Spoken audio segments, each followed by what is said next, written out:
What if everything you thought about werewolves was a lie? The truth behind one of the world's most terrifying legends is way darker than Hollywood ever showed you.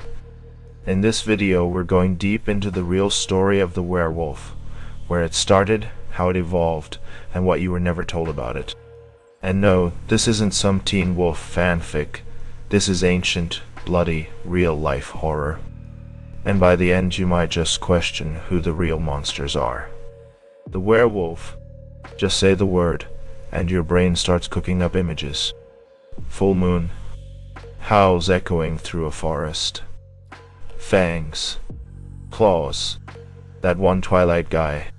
But what if I told you the original werewolf stories weren't sexy? They weren't even cool. They were brutal, savage, and a lot more human than you think. Let's rewind way back. The idea of people turning into wolves didn't start with movies or even medieval legends. It actually goes all the way back to ancient Greece and Rome. You know the myth of Lycaon, the old werewolf tale. Here's how it goes. Lycaon was this arrogant king who thought it'd be funny to serve human flesh to Zeus as a little prank. Zeus, not being one to take jokes lightly, turned him into a wolf. Boom. The first werewolf cursed to wander as a beast because of human cruelty.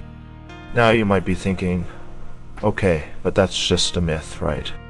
Sure, but then it gets weirder.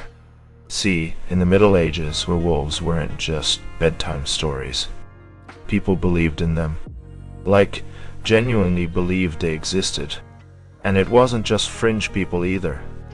Entire villages thought certain people could shapeshift, not because they got bitten or cursed, but because of witchcraft or even deals with the devil. There were even full-blown trials. Like court cases. Hey, Bob, we think you're a werewolf, now prove you're not. And yeah, a lot of people were executed based on this logic. Here's one of the creepiest stories, and it's 100% real. In 1589, a German guy named Peter Stump, sometimes spelled Stubbe, was accused of being a werewolf. Not like, oh, he howled at the moon once. No, he was accused of eating livestock and people, including his own son. The court said he made a pact with the devil, got a magic belt that let him transform into a wolf, and went on a killing spree. After they caught him, the punishment, not jail. They tortured him, cut off his head, and then displayed it on a spike with a wolf's head attached. Like some warning from Game of Thrones. But let's pause there. Why were people so obsessed with wolves? Wolves were kind of like nature's boogeyman back then. They'd steal livestock, sometimes attack humans, and they were fast, smart, and worked in packs. Imagine being a farmer, hearing something in the woods at night, and knowing there's a predator out there you can't see, can't stop, and might already be watching you. You start thinking maybe it's not just an animal, maybe it's something worse. And that's where the psychology kicks in. The werewolf isn't just a monster. It's a mirror. It's everything dark and violent inside a person, let loose. Rage, hunger, violence. Things society tells you to bury deep. But the full moon, that's when the leash comes off. Some historians believe werewolves were a way for people to explain violent behavior. Back when mental health wasn't understood, and serial killers didn't have Netflix documentaries, people needed a story.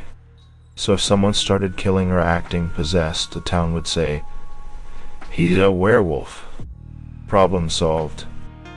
But then science stepped in. There's this thing called lycanthropy. Not the Hollywood kind. It's an actual medical condition, a rare psychiatric disorder where someone believes they can turn into a wolf or animal. In the 1800s, doctors actually started diagnosing people with clinical lycanthropy.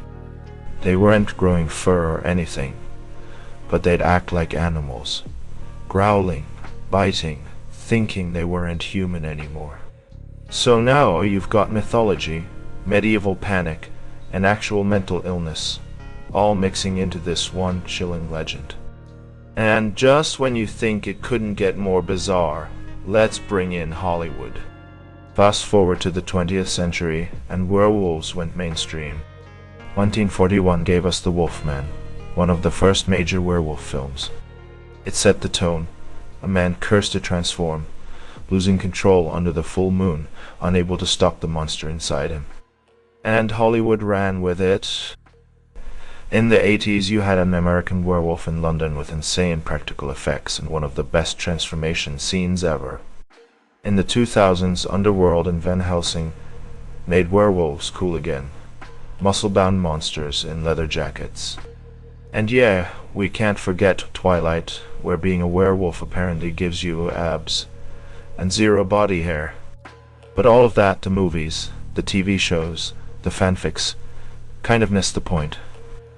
Because the original werewolf stories weren't about cool transformations or teen romance. They were warnings. Tales about losing your humanity. About what happens when you let your inner beast take over. And that brings us to a weird question. What if the real horror isn't the werewolf?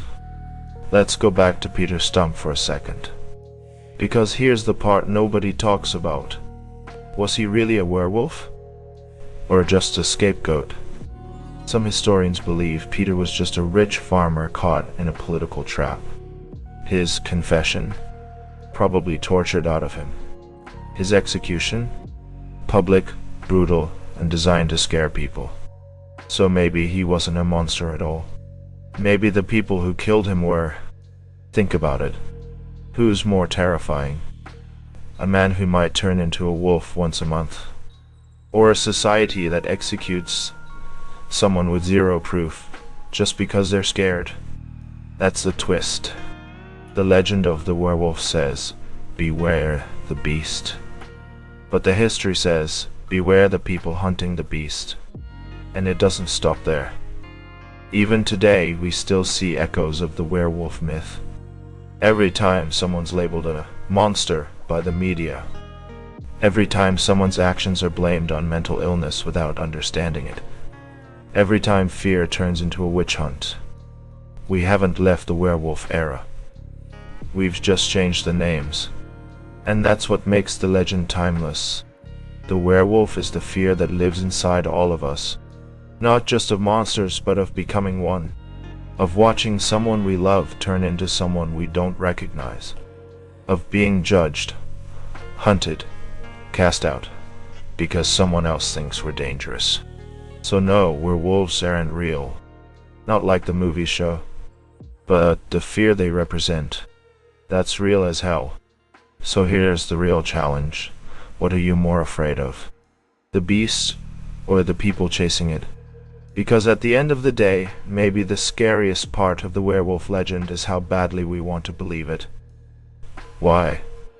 Because it's easier to blame a monster than face the monster within. If this gave you chills, you're gonna want to watch the next one. Trust me, it gets darker from here.